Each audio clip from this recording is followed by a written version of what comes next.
shall say to him, Father, I have sinned against heaven and against you.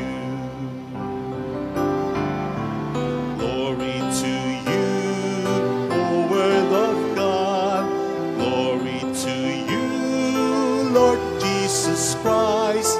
Glory to you, O Word of God.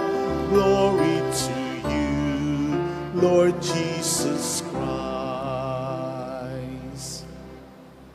The Lord be with you. And with your spirit. A reading from the Holy Gospel according to Saint Luke. Glory to you, O Lord. The tax collectors and sinners were all drawing near to listen to Jesus. But the Pharisees and scribes began to complain, saying, This man welcomes sinners and eats with them.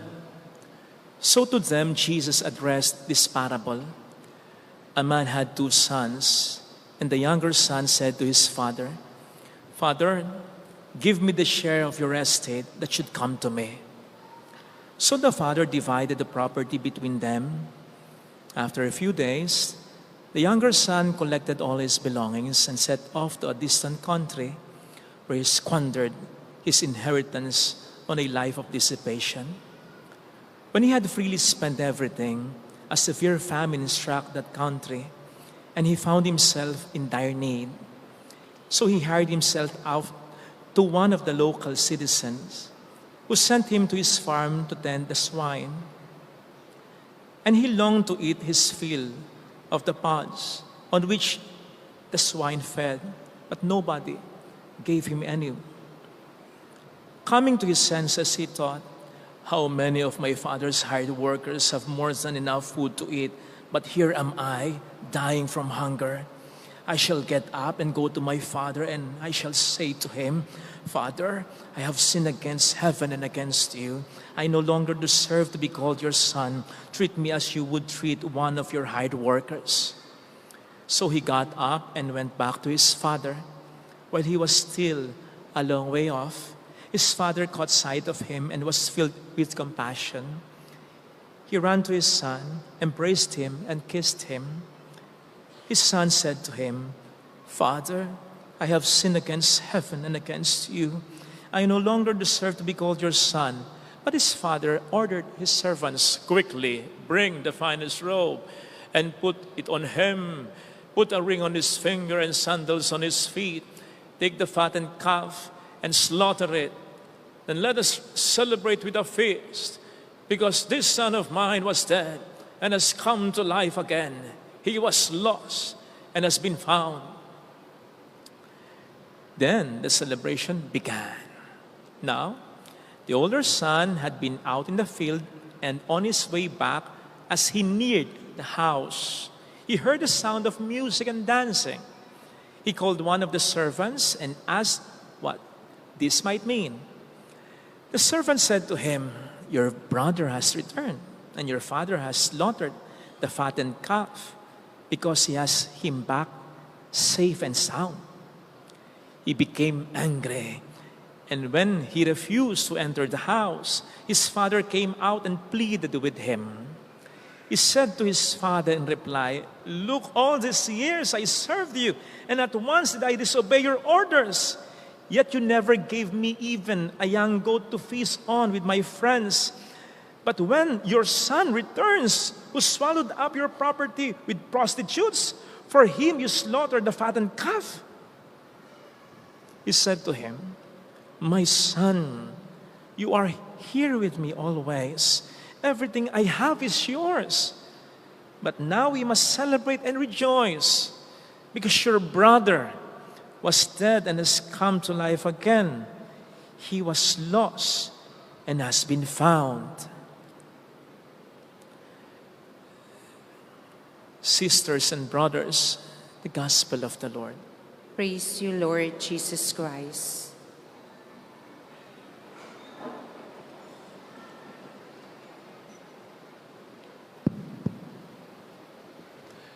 Shout out sa ating mga kababayan, mga OFW. Ang red na ribbon na ito ay laging para sa inyo. Saludo po kami sa sakripisyo niyo para sa bayan at para sa inyong mga pamilya. Welcome sa Our Lady of Lasla at Quasay Parish, kung saan ayos lang umiyak. Sasamahan tayo ng mahal na ina sa pag-iyak at sa pagdarasal upang maging maayos ang lahat. Narinig po natin sa ating gospel reading ang talinghaga tungkol sa alibughang anak, the parable of the prodigal son. And usually, kapag pinagninilayan po natin ito, masyado tayong nako-concentrate lamang dun sa alibughang anak at sa mabait na ama. Wag po ganyan. Kasi ang istorya at ang mensahe ay magiging kulang na kulang. In fact, baka may mamiss tayo na mas exciting na part kung dyan lang tayo magko-concentrate at mag-stop. Lalo pat alam natin, 3 ang main characters sa parable na napakinggan natin sa ating gospel reading. Diba? Yung alibughang anak, yung ama, at sige, bigyan ko kayo ng clue. Siya yung hindi masaya nung magpa-party ang ama. Okay? Sino? Panganay na anak? The older son? The fattened calf. Yung pinatabang guya, di ba kinatay siya? Di ba pinatay siya? Joke lang.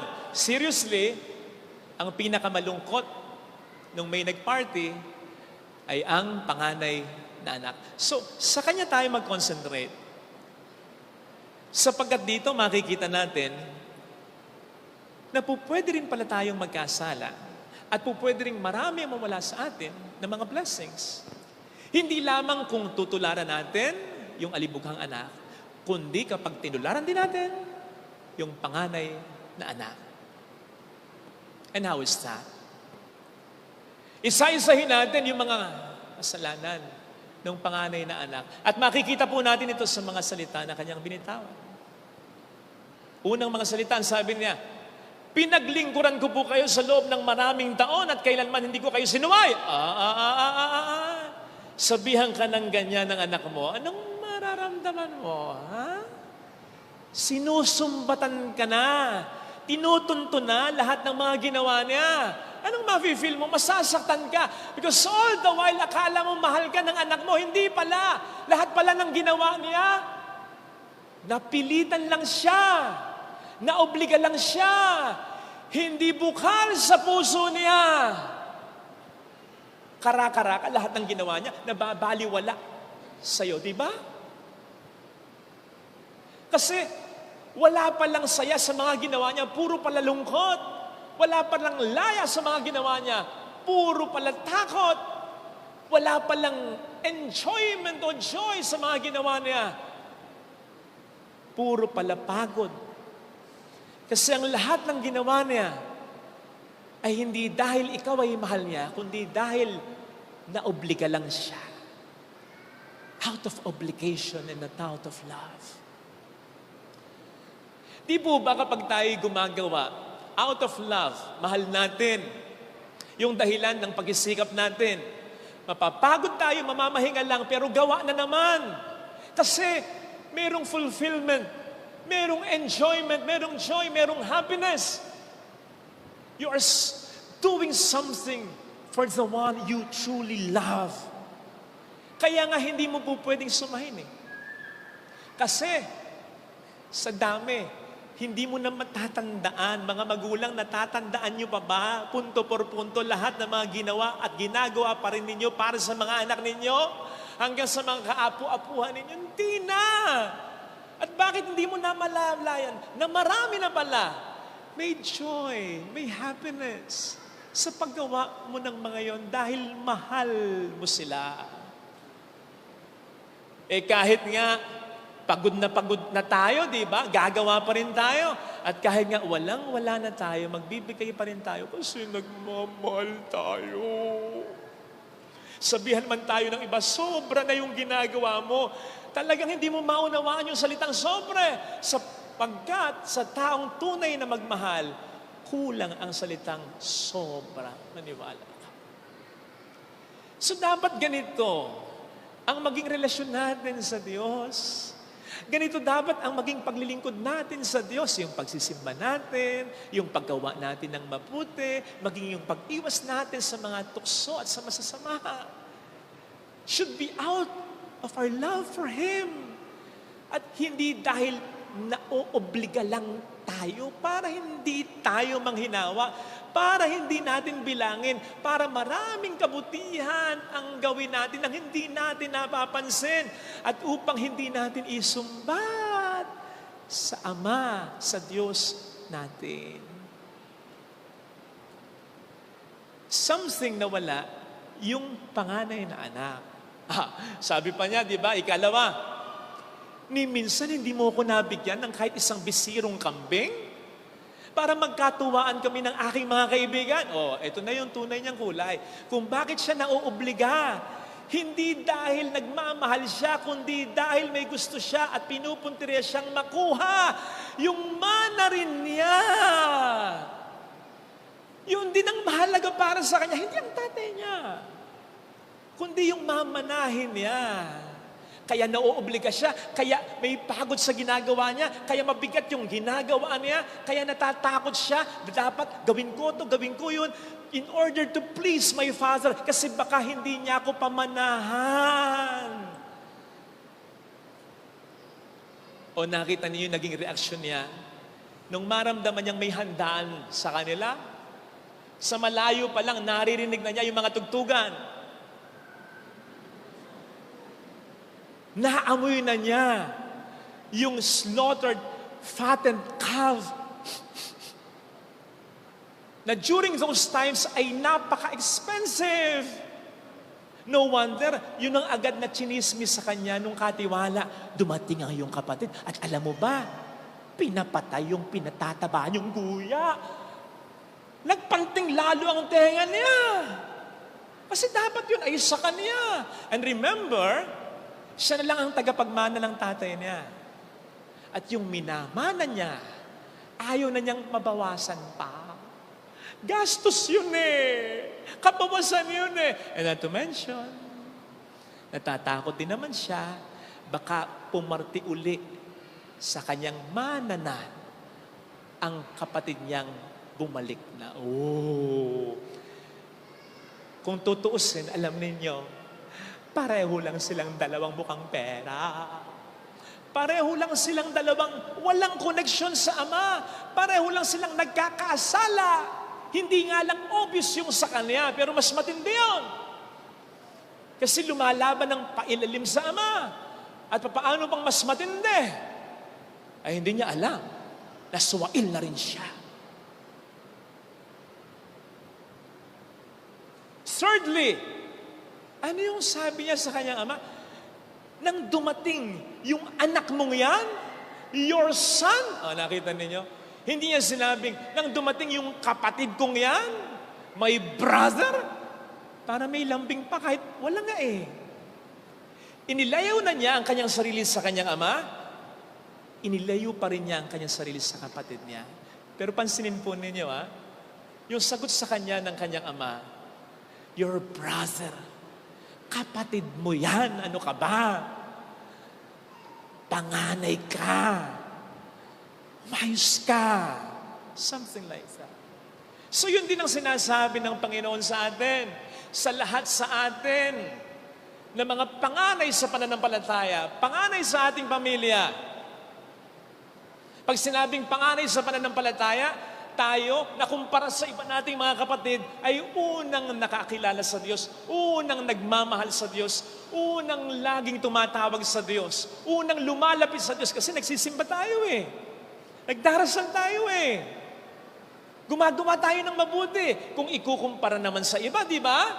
So ikaw, ako kapatid, ang tayo yung mga panganay sa pananampalataya. Ang sinasabi sa atin, huwag nating ulitin yung pagkakamali ng panganay. Sapagkat magsasayang tayo ng ating mabuting gawa. Do everything out of love. Yung pagsisimba, yung pagdarasal, hindi trabaho, hindi obligasyon ng lahat ng ito. Grasya ang lahat ng ito. Whenever we serve God, we are actually doing good to ourselves. We are actually serving ourselves. It is to our benefit and not to the benefit of God. Remember what He said, I came to serve and not to be served. Kahit kapag tayo gumagawa ng mabuti sa Diyos, tayo ang nagiging mabuti. Tayo ang nakikinabang, hindi ang Diyos.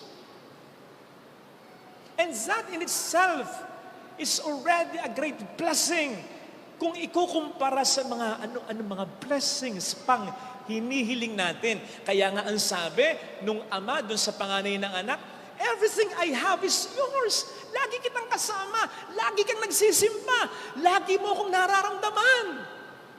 May pananampalataya ka kumpara sa iba. Mas nagiging banal kumpara sa iba. Lahat ng akin sa'yo, mas malamang, mas marami ang blessing na tinatanggap mo. You are not my slave, you are my child.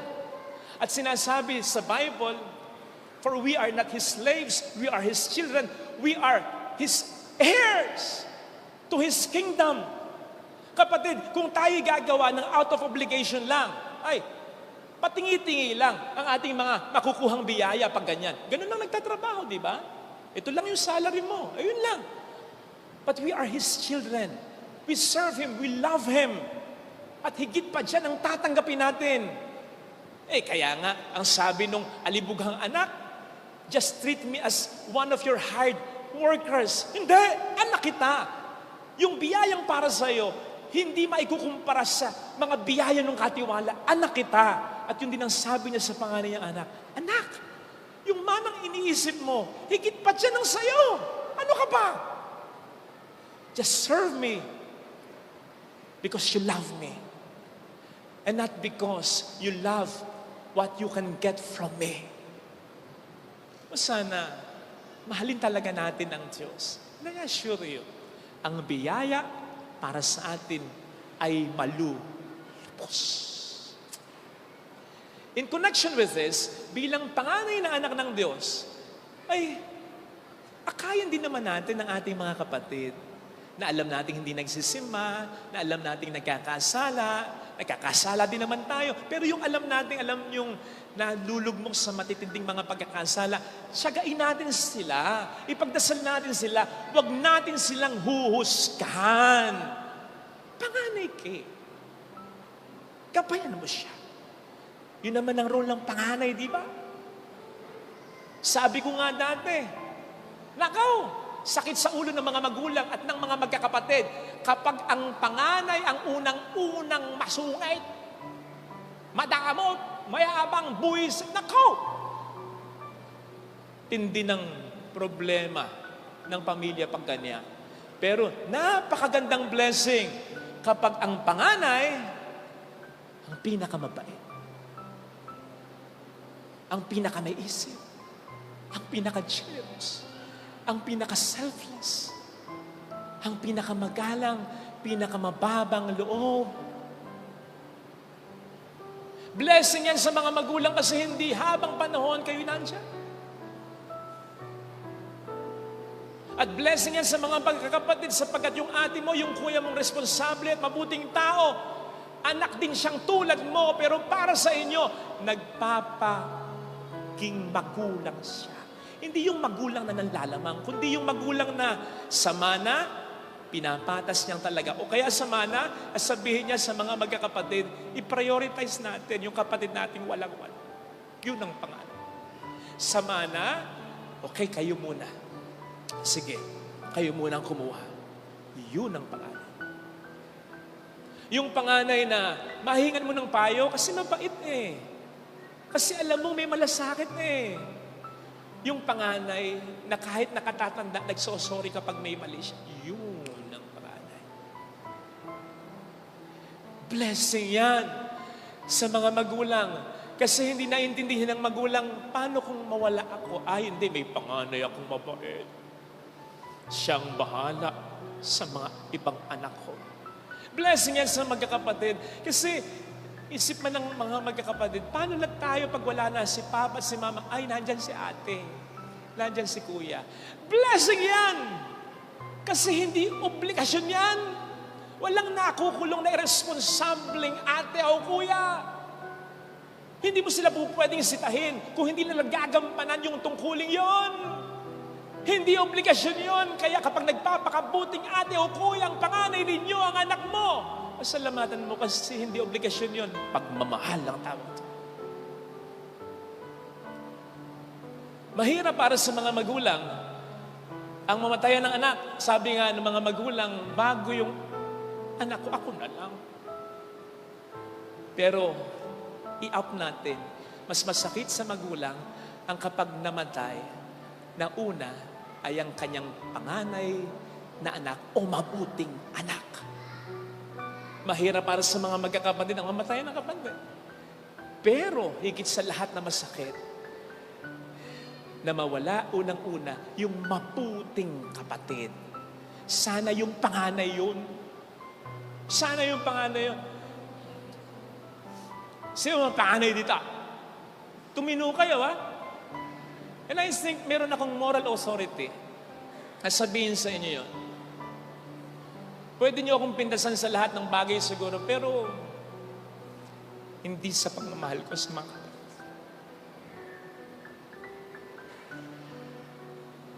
Tinetext ako ng nanay at tatay ko, anak, alagaan mo sarili mo.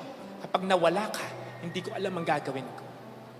Hindi ko alam kung natetext ng ganon ni mama at ni papa yung iba kong kapatid. Hindi ko alam. At nung nagpirmahan para sa isang lupa, sabi nung nag-aayos ng lupa, kanino ipapangalan ko sa mga anak mo? Sumagot si RJ, yung pangalawa kong kapatid, kay kuya.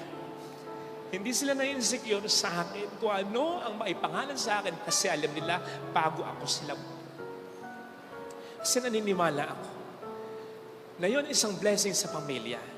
Hindi dahil pari lang ako, kundi dahil kung magpapakabuti akong kapatid sa mga kapatid ko. And may I say to you, mga panganay, mga anak, yun ang pinakamagandang expression na pagmamahal sa magulang.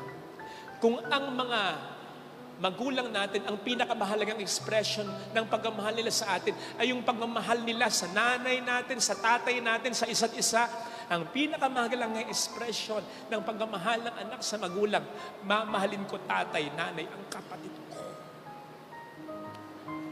Ito sana ang hilingin nating biyaya para sa ating sarili-sariling pamilya. Na magkaroon ng mabuting panganay. Hindi man yung panganay sa edad, yung panganay sa isip, yung panganay sa bait, yung panganay sa diskarte, yung panganay sa pagiging responsable. Yes, kung hindi yung nakatanda, ito yung pangalawa. Kung hindi yung pangalawa, ito yung bunso. Yes, may mga pagkakataon yung bunso ang uunawa sa panganay.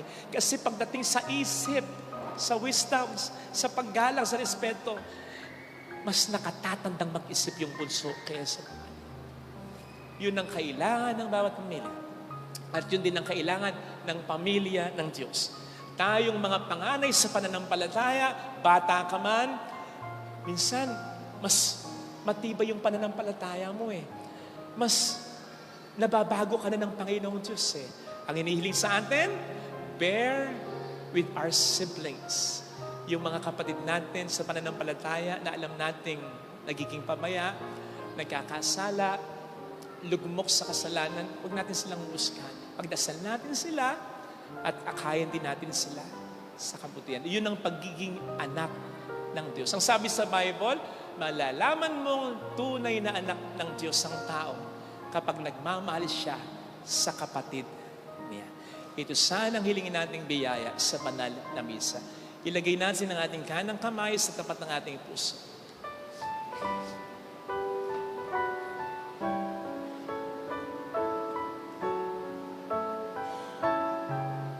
Awitin natin. Alam kong may magagawa ang Diyos.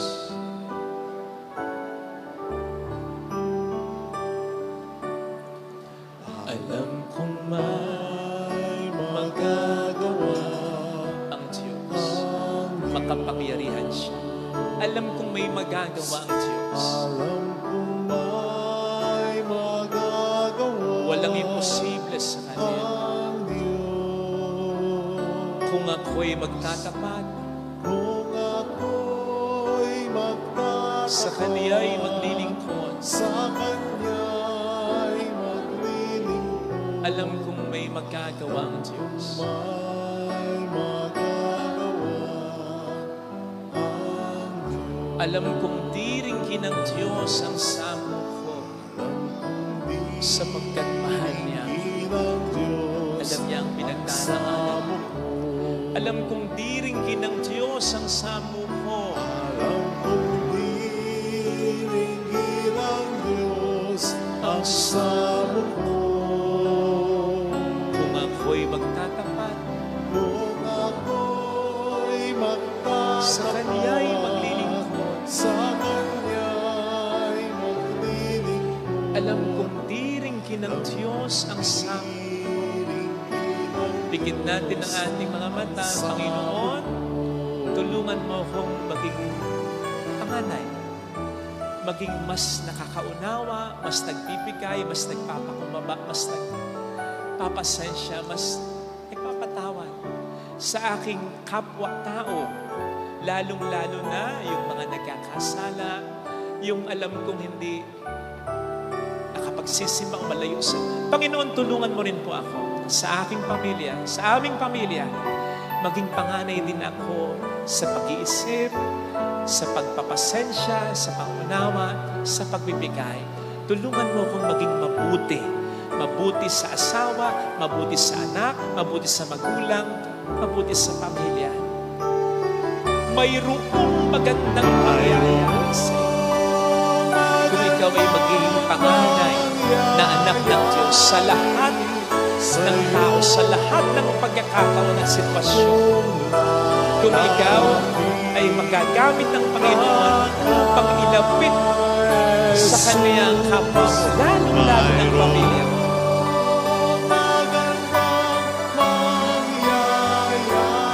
Lahat ng blessing na kailangan mo ibibigay ng Diyos, maniwala ka.